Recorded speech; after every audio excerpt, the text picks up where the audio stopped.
Tome su lugar. Cuando Jesús terminó de hablar, dice la versión, la Biblia de Dios para Todos, un fariseo le pidió que comieran juntos. Y dice que Jesús entró, tomó el lugar como cuando alguien se acomoda, porque generalmente cuando uno platica o comparte la sal y la mesa, hermanos, no solamente el objetivo es comer, sino que, hermanos, entablar ¿qué? Una plática. Y Jesús no iba a desaprovechar el momento para hacer lo que hacía constantemente, que era enseñar. Ahora sí que sin querer queriendo, iba él a adoctrinar, a corregir, a traer luz a la gente que estaba allí. Él tomó el lugar, se acomoda en la mesa, buscando tener la mejor posición para tener una plática extensa. Pero sucedió algo que llamó la atención de este fariseo. ¿Qué pasó? Que no se lavó las manos. Ok, no se lavó las manos. Y dirían ahí, ya nos exhibiste, ¿no? Nos exhibiste como los que están sucios, como a qué cochino eres, hermanos. No, vamos a aprender a qué se refiere esta pequeña porción del texto. Quiero hacer referencia a los fariseos y recordarles que los fariseos constituían una de las 4 principales sectas judías. ¿Cuáles son esas 4 sectas? La primera, los fariseos, que ya estoy diciendo. Luego hablaríamos de los saduceos. ¿Cuál era la diferencia principal entre un fariseo y un saduceo?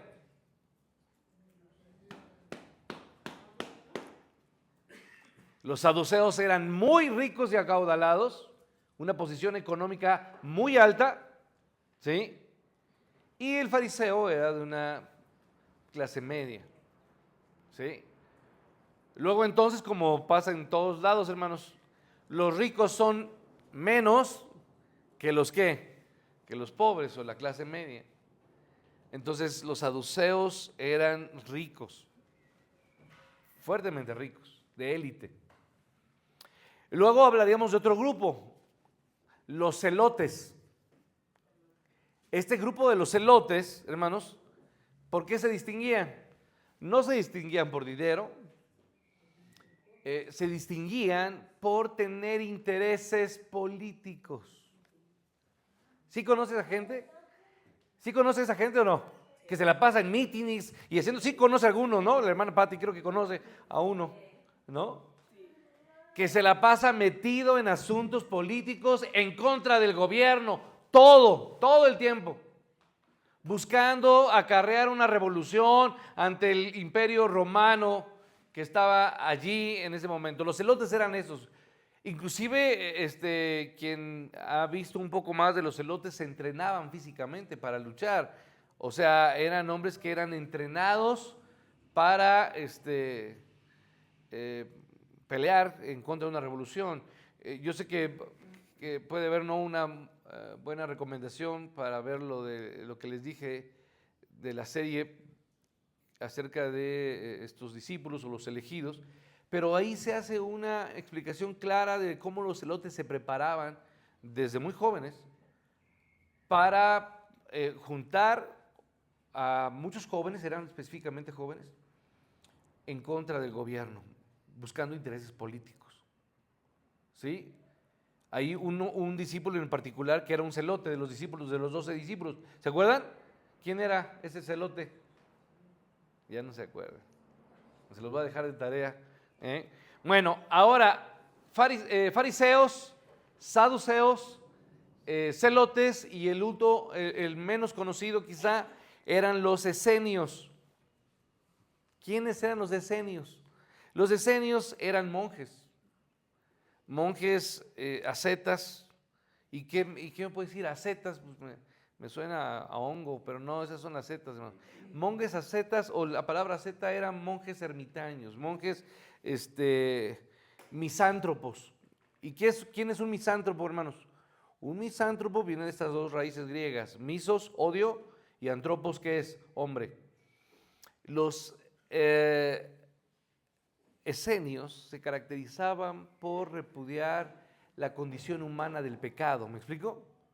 Eran estos sacerdotes demasiado cerrados, diríamos los más extremistas en todos los sentidos. Ellos no convivían absolutamente con nadie porque tenían temor a qué, hermanos, a contaminarse con todo. Convivían ellos solos solamente. Valga la redundancia, solamente.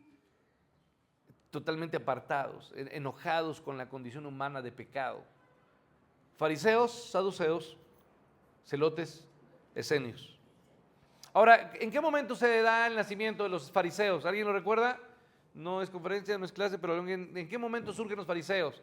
Ahí usted, en el libro de el Pentateuco se refiere a los fariseos. ¿Sí se refiere a los fariseos?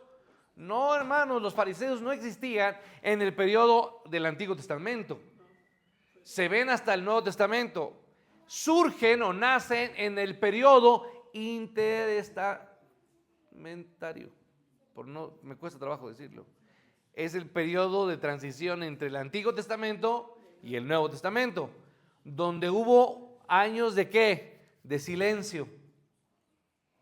Se escribieron algunos otros libros, como ¿qué libros se escribieron históricos que narran este periodo intertestamentario? Macabeos 1 y Macabeos ¿qué? 2. Usted puede leerlos como un libro de manera histórica, no como parte del canon. ¿Quién ha leído algo de Macabeos?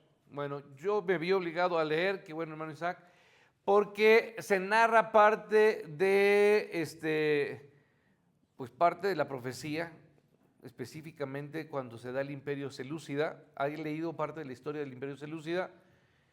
El más destacado de todos fue el terrible y monstruoso Antíoco Epífanes.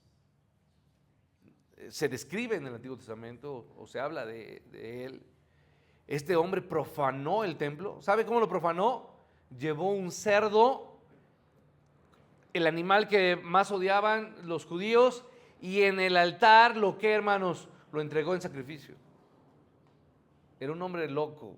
Así como Nerón, Antíoco era un hombre lleno de poder. El imperio selúcida creció fuertemente.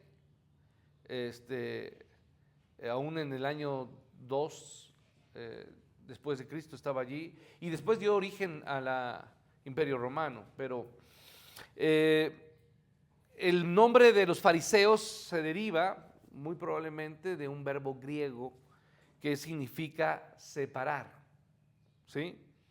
Los fariseos se veían pues separados de los demás, superiores en ese sentido.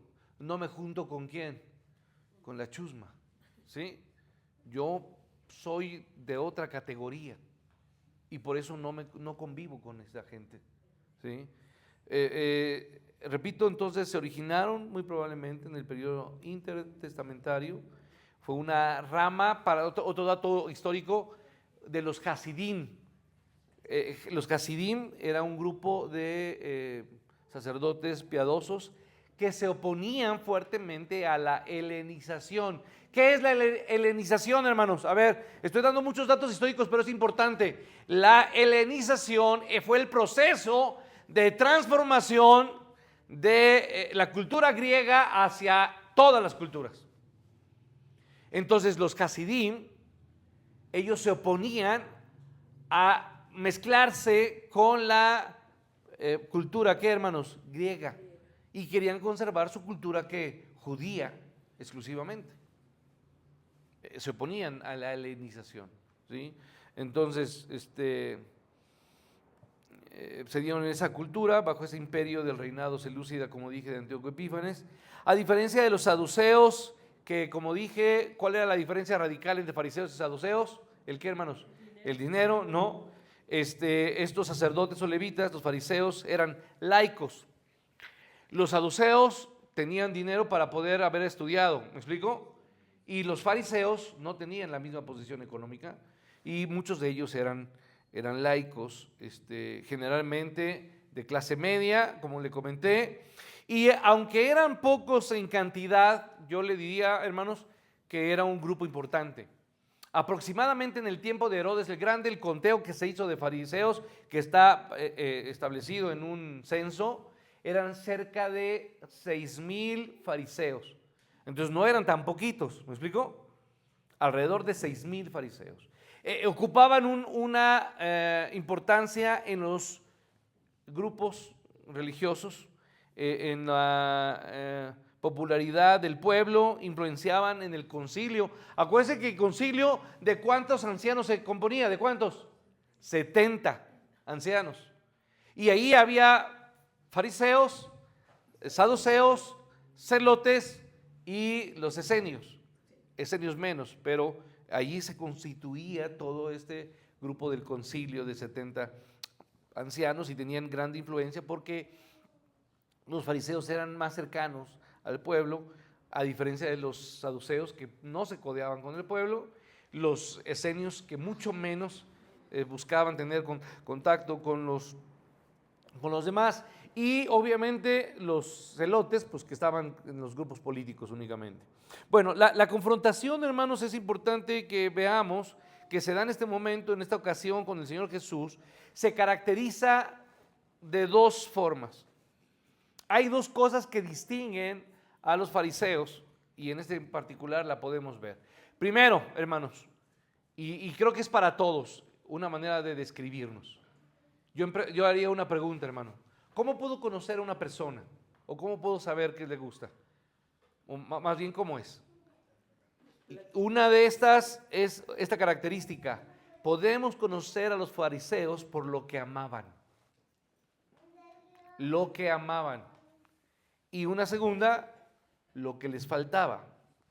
Este domingo alcanzaremos a ver parte de lo que amaban. Vamos al verso 38 al 44, por favor, de manera particular. Aquí hay un falso creyente, o podemos verlo así, un fariseo, hermanos. Hoy sería un falso creyente, una persona que se dice, ¿qué, hermanos? Cristiano, una persona que asiste, que se congrega, etcétera. Sin embargo, que es, en lugar de caracterizarse por las marcas que estamos viendo, estudiando por la tarde, ¿se acuerdan que estamos viendo las marcas del creyente?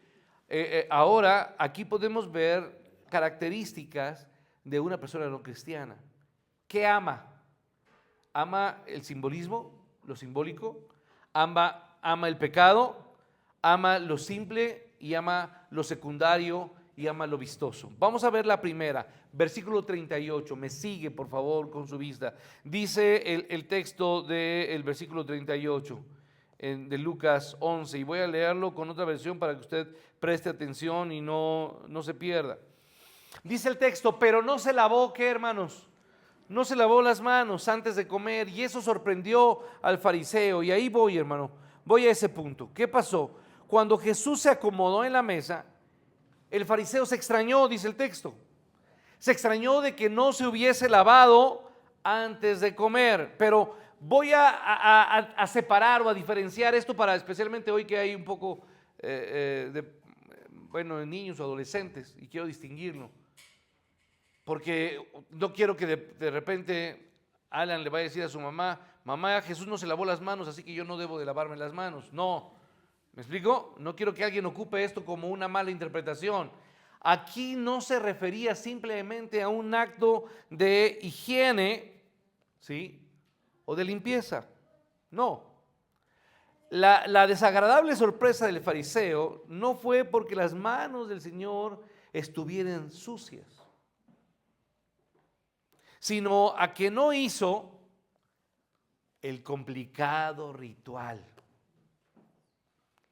de lavarse las manos con la ceremonia que tenían ellos como una norma. Digo tenían ellos, subrayo, ¿no? Ese lavado, quiero decirle que no estaba ordenado en el Antiguo Testamento. Usted puede buscarlo y no lo hay. Forma parte de la tradición extrabíblica, palabra dominguera. ¿Qué significa extrabíblica? Fuera de la Biblia. No está en la Biblia. Entonces, era una tradición extrabíblica, pero que fue acumulándose en varias reglas que se constituyeron o que se redactaron en un solo libro. ¿Cómo se conoce ese libro donde está toda la tradición extrabíblica? Todos los judíos contestan, Mishnah. No, Mishnah. La Torah es la ley y es el Antiguo Testamento, esa sí está. Lo que conocemos, el Mishnah, porque lleva acento en la A, Mishnah, perdón, se formuló o se integró en el siglo III después de Cristo. Y Mateo 15 hace referencia al Mishnah. No dice Mishnah, pero habla de por favor sígame, Mateo 15, verso 2. Porque tus discípulos, ¿qué hacen? Quebrantan la tradición, ahí está, tradición. No dice quebrantan la ley, o sí dicen quebrantan la ley, quebrantan el mandato de Dios, o sí dice ahí, no, habla la tradición de quiénes, pues de esos ancianos, lo que ellos establecieron, lo que ellos pusieron. Salud, ¿sí? Porque no se lavan las manos cuando, ¿qué, hermanos? Cuando comen, ¿sí? Entonces, vuelvo aquí al punto, hermanos. ¿Qué valor le estaban dando ellos? ¿Estaban preocupados realmente porque el Señor Jesús estuviera sucio de las manos y fuera, ¿por qué nos lavamos las manos, hermanos? ¿Por qué nos lavamos las manos? Pues por higiene, porque como andamos, las manos las metemos en todos lados, los que se meten la mano a la nariz, ¿no? O que andan metiéndose las manos, agarramos todas las cosas, están sucias. A la hora de comer, generalmente comemos, bueno, ellos sí comían literalmente ¿con qué, hermanos? Con las manos. Ellos no ocupaban cubierto. Hay culturas actualmente donde no hay cubiertos y se come ¿con qué? Con las manos. Aquí, quien ha visto comer, hoy que no está, le voy a decir. Me sorprende cómo come Josué Sustaita. Es una persona tan pulcra y no toca nada con los dedos. En serio, véalo. Es algo que voy a distinguirle de mi hermana, no sé si es mi hermana Cristina o de su papá, pero wow, el pollo lo deja pelón con puro cubierto. Wow. Yo no puedo, yo tengo que agarrarlo y comerlo. Pero bueno, aquí lo que quiero decir, Josué, discúlpame, pero bueno, lo que yo quiero decir es que ellos no estaban preocupados porque Jesús con sus manos sucias hubiera agarrado algo de comida. A ellos les importaba más sus rituales, ¿me explico? Rituales puestos por ellos, sus reglas, pero escuche bien, que un hombre como Jesús incumpliera sus reglas, les pegaba ¿en dónde, hermanos? Pues en su orgullo religioso, porque si no, entonces, ¿dónde iban a quedar las reglas que ellos habían, ¿qué, hermanos? Constituido y enseñado. Era técnicamente golpearlos a ellos, insultarlos y decir, lo que ustedes escribieron pues no sirve para nada.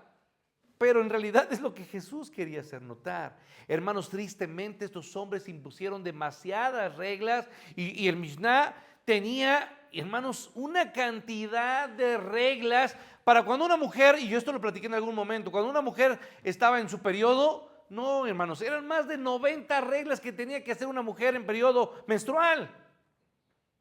Reglas absurdas. Reglas que habían inventado ellos solamente y para ellos solamente.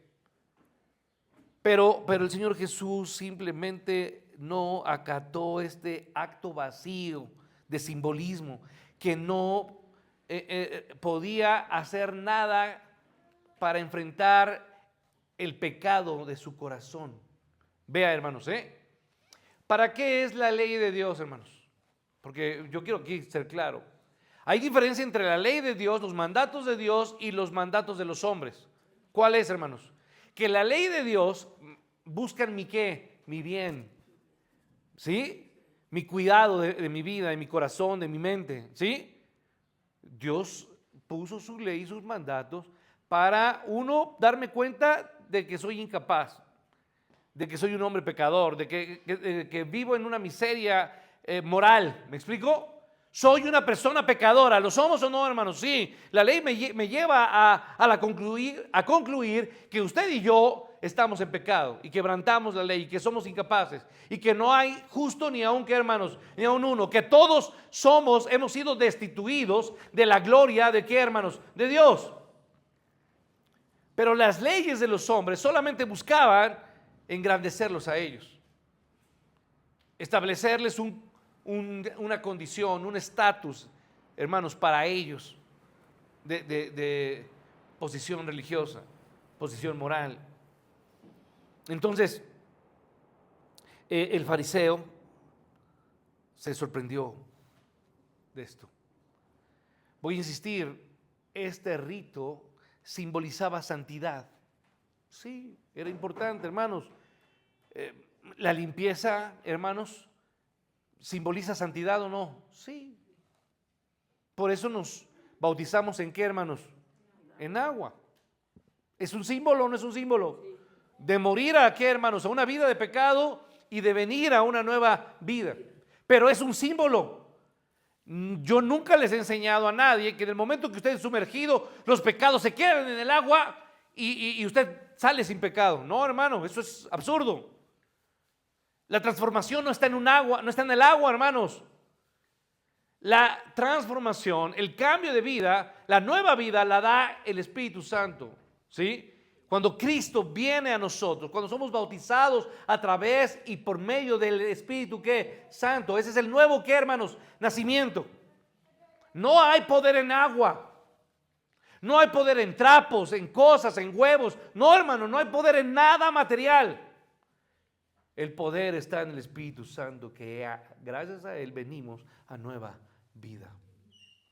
Entonces, sí simbolizaba santidad, simbolizaba un deseo de estar limpio de toda contaminación. El mismo Señor Jesús, de manera simbólica, ¿qué hizo aquel jueves? ¿Qué hizo? Limpió, ¿qué, hermanos?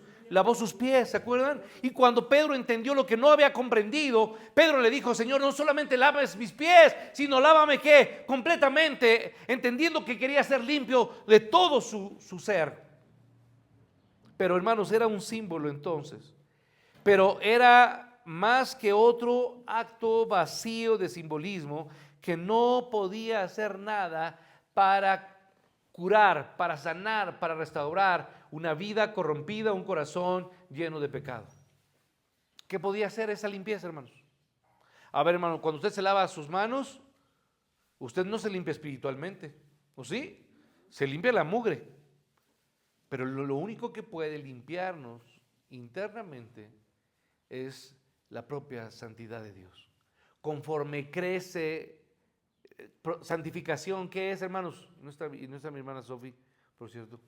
Santificación, ¿qué es, hermanos? Es el proceso por medio del cual Dios nos da de su santidad.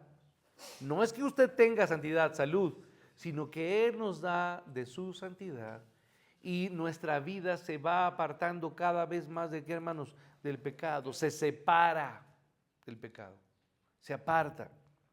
Entonces el fariseo se sorprendió de que Jesús hiciera caso omiso de esa tradición, y puesto que él era el anfitrión, hermanos, sin duda se sintió como, hermanos, ofendido, molesto. Pero el Señor obviamente se negaba a ratificar, fíjese, ratificar reglas hechas por ¿quién, hermanos? Por hombres. A diferencia de la ley de Dios, Cristo vino no a abrogar la ley, sino a qué, hermanos, a cumplirla. Pero la ley ¿de quién? De Dios. No la ley ¿de quién? Del hombre. Por eso era importante que el Señor Jesús separara. A ver, la ley de mi Padre, ¿yo qué? Yo la cumplo. Es más, aún en el acto de su muerte, cuando está crucificado, dijo: para que la escritura se cumpliese, dice la palabra, dijo que tengo sed. ¿Se acuerda? Cumplir la ley de su Padre. Todo lo que Él dijo fue para cumplir. Pero ratificar este acto simbólico vacío de una tradición meramente impuesta por hombres, esto no tenía ningún efecto. Y era importante para Él simplemente separar y decir: esto es ley de hombres, y no ley de qué, ley de Dios. Entonces, el Señor Jesús se paró y dio claridad acerca de esto. Mire, voy a terminar con esto. Mateo 15, por favor, acompáñenme rápidamente. Terminamos. Dice el texto, por favor.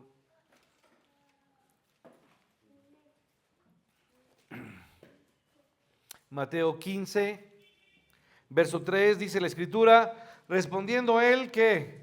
Les dijo, porque también vosotros, ¿qué hacen? Quebrantáis el mandamiento de Dios por vuestra tradición. Estaba preguntando. Porque Dios mandó diciendo, honra a qué, hermanos, a tu padre y a tu madre. A ver, voy a hacer paréntesis, hermanos. Aquí habría molestia por parte de este fariseo de que aparentemente estaba incumpliendo una regla religiosa, que para ellos ya no era una regla de hombres, sino que era una regla de Dios. Ellos le daban ese valor cuando no lo tenía. Pero en este otro pasaje, aquí hay una confrontación tan dura, tan directa, porque ellos, fíjense, de manera conveniente, de manera avariciosa, ponían las cosas de manera conveniente. ¿Se recuerda el pasaje? Lo voy a leer y quiero explicarlo, pero creo que usted lo recuerda. ¿Por qué también vosotros quebrantáis el mandamiento de Dios por vuestra tradición? Porque Dios mandó diciendo, honra a tu padre y a tu madre. ¿Qué mandamiento es? ¿Es el qué? El cuarto mandamiento. Primer mandamiento con promesa, cuarto mandamiento. Ahora, luego dice, honra a tu padre y a tu madre. Y el que maldiga al padre o a la madre, muera ¿qué? Irremisiblemente. Hijos, a ver los que son hijos, y luego le faltan el respeto a papá o a mamá, y no necesitan decirle una palabra, con la pura mirada pueden faltarle el respeto a sus padres, Solamente con mirarles de manera altiva, como diciéndole, eres una tonta mamá. Con eso es suficiente para deshonrar a papá o mamá. No se agachen. Dice, y el que maldiga al padre o a la madre muera irrevisiblemente. Pero vosotros decís, cualquiera que diga a su padre o a su madre, es mi ofrenda a Dios. Todo aquello con que pudiera ayudarte, ya no ha de honrar a su padre o a su madre. Así habéis invalidado el mandamiento de Dios por vuestra tradición. Hermanos, creo que ya lo he explicado, pero lo voy a explicar para terminar. Estos hombres que se sentían religiosos eran hombres que tenían a padres mayores en necesidad económica.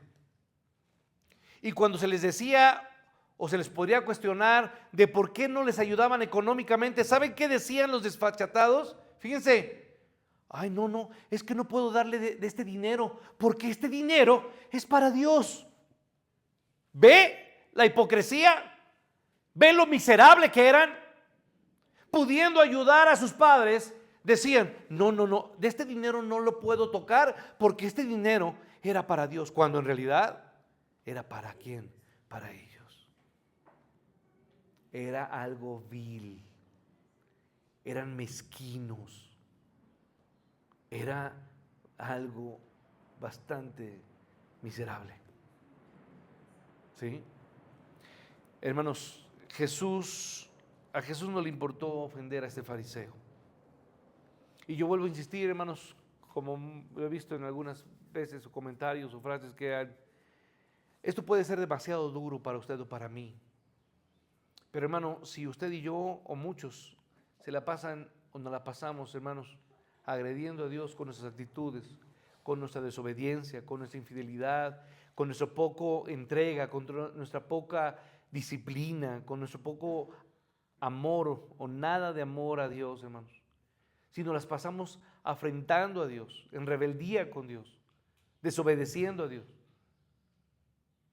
¿por qué Dios no ha de ofendernos cuando nosotros le ofendemos cada rato? Hermanos, esta palabra es para nosotros, para usted y para mí. Para que usted y yo dejemos de poner, ¿qué, hermanos? Pretextos de servir a Dios como tenemos que, ¿qué, hermanos? Que servirle. Con todo. Amarás a tu Dios con toda tu alma, con todas tus fuerzas y con toda tu mente. yo terminaría preguntándole, ¿lo hacemos así? ¿Estamos viviendo de esa manera, hermanos? ¿O somos los primeros que nos quejamos de todo, hermanos? Porque somos buenos para criticar acerca de todos y de todo, hermano. Cuando no vemos, como dice la Escritura, no vemos la viga que está, ¿qué, hermanos? En nosotros. Hermanos, a Jesús no le importó ofender. Enfrentó, confrontó a este fariseo y lo que le hizo ver fue lo que usted y yo tenemos que ver hoy nuevamente. Estamos en una bancarrota espiritual. Necesitamos de Él y necesitamos, ¿qué, hermanos? Mucho. Hay que pedirle a Dios, Señor, ayúdame. Ayúdame. Porque quiero servirte, pero no podemos servir a dos, ¿qué, hermanos? A dos amos. O sirves a las riquezas, o sirves a tus deseos, a tus concupiscencias, a lo que tú quieres, o sirves al Señor. Estos fariseos se distinguían porque amaban lo simbólico, lo vacío, lo que no tenía valor. Fueron buenos para criticar o para ofenderse porque el Señor Jesús no se lavó las manos y no cumplió un rito que estaba impuesto por ellos. Pero ellos en toda su vida se la pasaban ofendiendo a Dios con su hipocresía. Dios nos ayude a vivir vidas que agraden a Dios con todo nuestro corazón. Dios les bendiga.